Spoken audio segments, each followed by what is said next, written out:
Hello, weary travelers. Welcome to ASMR Niana. I'm so glad you are here. We will read Chapter 3 of Frankenstein by Mary Shelley today. So get into your comfy chair, grab a cup of tea, light a candle, and get super comfy, and we will start reading Chapter 3. Here we go.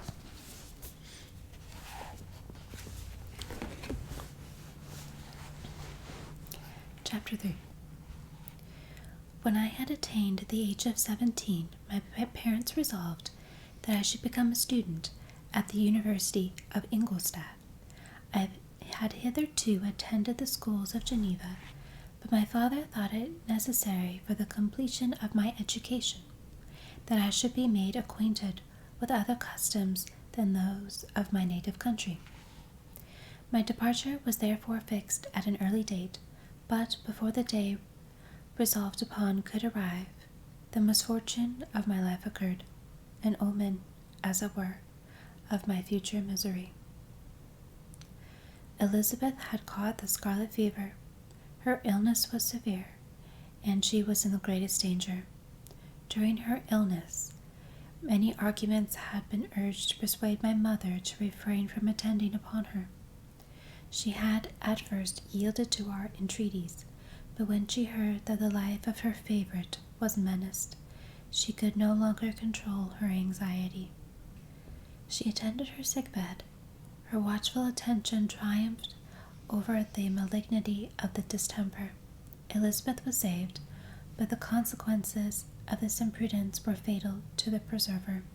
On the third day my mother sickened. Her fever was accompanied by the most alarming symptoms, and the looks of her medical attendants prognosticated the worst event. On her deathbed, the fortitude and benignity of this best of women did not desert her. She joined the hands of Elizabeth and myself. "My children," she said, "my firmest hopes of future happiness were placed on the prospect of your union. This expectation will now be the consolation of your father. Elizabeth, my love, you must supply my place to my younger children. Alas, I regret that I am taken from you, and, happy and beloved as I have been, it is not hard to quit you all. But these are not thoughts befitting me. I will endeavor to resign myself cheerfully to death, and will indulge a hope of meeting you in another world." She died calmly, and her countenance expressed affection even in death. I need not describe the feelings of those dearest ties are rent by that most irreparable evil, the void that presents itself to the soul, and the despair that is exhibited on the countenance.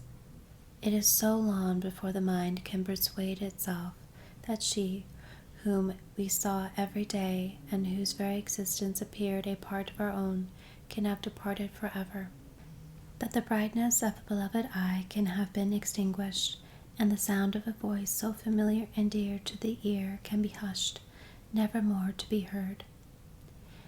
These are the reflections of the first days, but when the lapse of time proves the reality of evil, then the actual bitterness of grief commences. Yet from whom has not that rude hand rent away some dear connection? And why should I describe his sorrow, which all have felt and must feel?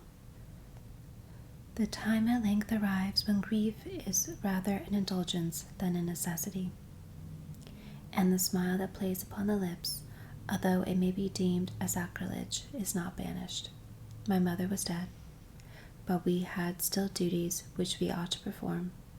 We must continue our course with the rest and learn to think ourselves fortunate, whilst one remains whom the spoiler has not seized.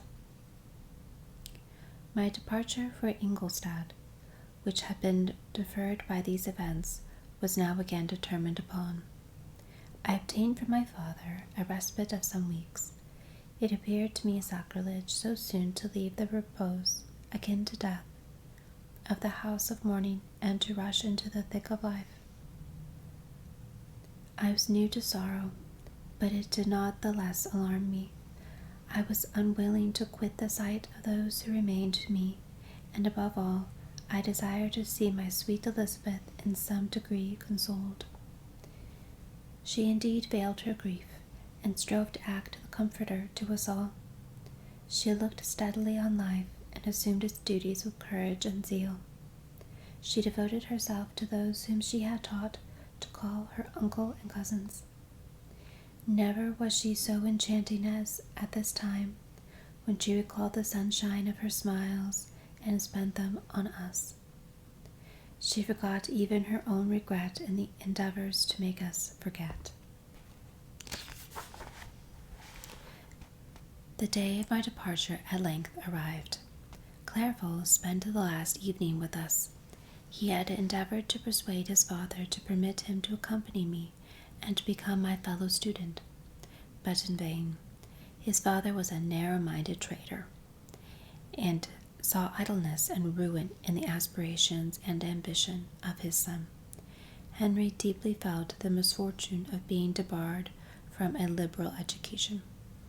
He said little, but when he spoke, I read in his kindling eye and in his animated glance a restrained but firm resolve not to be chained to the miserable details of commerce. We sat late. We could not tear ourselves away from each other, nor persuade ourselves to say the word farewell. It was said, and we retired under the pretense of seeking repose, each fancying that the other was deceived. But when at morning's dawn I descended to the carriage which was to convey me away, they all were there. My father again to bless me, Clerval to press my hand once more, and my Elizabeth to renew her entreaties that I would write often, and to bestow the last feminine attentions on her playmate and friend. I threw myself into the chaise that was to convey me away, and indulged in the most melancholy reflections. I, who had ever been surrounded by amiable companions, continually engaged in endeavoring to bestow mutual pleasure, I was now alone. In the university whither I was going, I must form mine own friends and be my own protector. My life had hitherto been remarkably secluded and domestic, and this had given me invincible repugnance to new countenances. I loved my brothers, Elizabeth and Clerval. These were old familiar faces, but I believed myself totally unfitted for the company of strangers. Such were my reflections as I commenced my journey, but as I proceeded, my spirits and hopes rose. I ardently desired the acquisition of knowledge. I had often, when at home, thought it hard to remain during my youth cooped up in one place, and had longed to enter the world and take my station among other human beings. Now my desires were complied with, and it would indeed have been a folly to repent. I had sufficient leisure for these and many other reflections during my journey to Ingolstadt, which was long and fatiguing. At length, the high white steeple of the town met my eyes. I alighted, and was conducted to my solitary apartment to spend the evening as I pleased. The next morning I delivered my letters of introduction, and paid a visit to some of the principal professors. Chance, or rather the evil influence, the angel of destruction, which asserted omnipotent sway over me from the moment I turned my reluctant steps from my father's door, led me first to Monsieur Krempe, professor of natural philosophy. He was an uncouth man, but deeply imbued in the secrets of his science. He asked me several questions concerning my progress in the different branches of science appertaining to natural philosophy. I replied carelessly, and, partly in contempt, mentioned the names of my alchemists as the principal authors I had studied. The professor stared. "Have you," he said, "really spent your time in studying such nonsense?" I replied in the affirmative. "Every minute," continued Monsieur Krempe with warmth, "every instant that you have wasted on those books is utterly and entirely lost. You have burdened your memory with exploded systems and useless names. Good God, in what desert land have you lived, where no one was kind enough to inform you that these fancies, which you have so greedily imbibed over, are 1,000 years old and as musty as they are ancient? I little expected, in this enlightened and scientific age, to find a disciple of Albertus Magnus and Paracelsus. My dear sir, you must begin your studies utterly anew. So saying, he stepped aside and wrote down a list of several books treating of natural philosophy, which he desired me to procure, and dismissed me after mentioning that in the beginning of the following week he intended to commence a course of lectures upon natural philosophy in its general relations, and that Monsieur Waldman, a fellow professor, would lecture upon chemistry the alternate days that he omitted. I returned home, not disappointed, for I have said that I had long considered those authors useless whom the professor reprobated, but I returned not at all the more inclined to procure to these studies in any shape. Monsieur Kembre was a squat little man with a grave voice and a repulsive countenance. The teacher, therefore, did not prepossess me in favor of his pursuits. In rather a too philosophical and connected strain, perhaps, I have given an account of the conclusions I had come to concerning them in my early years. As a child, I had not been content with the results promised by the modern professors of natural science, with a confusion of ideas only to be accounted for by my extreme youth, and my want of a guide on such matters. I had retrod the steps of knowledge along the paths of time, and exchanged the discoveries of recent inquirers for the dreams of forgotten alchemists. Besides, I had a contempt for the uses of modern natural philosophy. It was very different, and when the masters of science sought immortality and power, such views, although futile, were grand. But now the scene was changed. The ambition of the inquirer seemed to limit itself to the annihilation of those visions on which my interest in science was chiefly founded. I was required to exchange chimeras of boundless grandeur for realities of little worth. Such were my reflections during the first 2 or 3 days of my residence in Ingolstadt, which were chiefly spent in becoming acquainted with the localities and the principal residents in my new abode. But as the ensuing week commenced, I thought of the information which Mr. Kembre had given me concerning the lectures, and although I could not consent to go and hear that little conceited fellow deliver sentences out of a pulpit, I recollected what he had said of Monsieur Waldman, whom I had never seen, as he had hitherto been out of town. Partly from curiosity and partly from idleness, I went into the lecturing room, which Monsieur Waldman entered shortly after. This professor was very unlike his colleague. He appeared about 50 years of age, but with an aspect expressive of the greatest benevolence. A few gray hairs covered his temples, but those at the back of his head were nearly black. His person was short, but remarkably erect, and his voice the sweetest I had ever heard. He began his lecture by a recapitulation of the history of chemistry and the various improvements made by the different men of learning, pronouncing with fervor the names of the most distinguished discoveries. He then took a cursory view of the present state of the science, and explained many of its elementary terms. After having made a few preparatory experiments, he concluded with a panegyric upon the modern chemistry, the terms of which I shall never forget.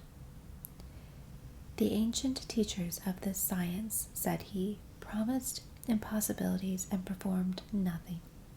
The modern masters promise very little. They know what metals cannot be transmuted, and that the elixir of life is a chimera. But these philosophers, whose hands seem only made to dabble in dirt, and their eyes to pore over the microscope or crucible, have indeed performed miracles. Do they penetrate into the recesses of nature, and show how she works in her hiding places? They ascend into the heavens. They have discovered how the blood circulates and the nature of the air we breathe. They have acquired new and almost unlimited powers. They can command the thunders of heaven, mimic the earthquake, and even mock the invisible world with its own shadows. Such were the professor's words. Rather let me say such words of the fate announced to destroy me. As he went on, I felt as if my soul were grappling with a palpable enemy. One by one, the various keys were touched which formed the mechanism of my being. Chord after chord was sounded, and soon my mind was filled with one thought, one conception, one purpose. So much had been done, exclaimed the soul of Frankenstein. More, far more, will I achieve. Treading in the steps already marked, I will pioneer a new way, explore unknown powers, and unfold to the world the deepest mysteries of creation. I closed not my eyes that night. My internal being was in a state of insurrection and turmoil. I felt that order would thence arise, but I had no power to produce it. By degrees, after a morning's dawn, sleep came. I awoke, and my yesternight's thoughts were as a dream. There only remained a resolution to return to my ancient studies and to devote myself to a science for which I believed myself to possess a natural talent. On the same day, I paid Monsieur Waldman a visit. His manners in private were even more mild and attractive than in public, for there was a certain dignity in his mien during his lecture, which in his own house was replaced by the greatest affability and kindness. I gave him pretty nearly the same account of my former pursuits as I had given to his fellow professor. He heard with attention the little narration concerning my studies, and he smiled at the names of Cornelius Agrippa and Paracelsus, but without the contempt that Monsieur Krempe had exhibited. He said that these were the men whose indefatigable zeal modern philosophers were indebted for most of the foundations of their knowledge. They had left to us as an easier task to give new names and arrange in connected classifications the facts which they had in a degree had been the instruments of bringing to light. The labors of men of genius, however erroneously directed, scarcely ever fail in ultimately turning to the solid advantage of mankind. I listened to his statement, which was delivered without any presumption or affectation, and then added that his lecture had removed any prejudices against the modern chemists. I expressed myself in measured terms, with the modesty and deference due from a youth to his instructor, without letting escape an experience in life would have made me ashamed any of the enthusiasm which stimulated my intended labors. I requested his advice concerning the books I ought to procure. I am happy, said Monsieur Waldman, to have gained a disciple, and if your application equals your ability, I have no doubt of your success. Chemistry is that branch of natural philosophy in which the greatest improvements have been made and may be made. It is on that account that I have made it my peculiar study. But at the same time, I have not neglected the other branches of science. A man would make but a very sorry chemist if he attended to that department of human knowledge alone.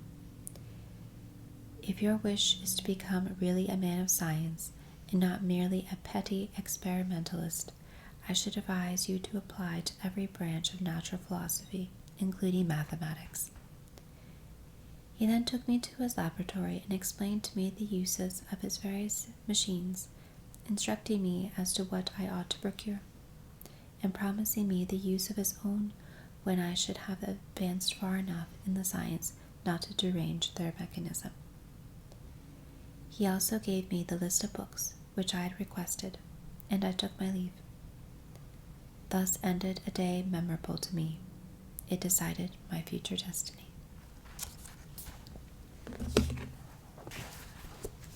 So that's the end of the chapter. Thanks for joining me. Leave a comment below and click subscribe. Thanks for listening.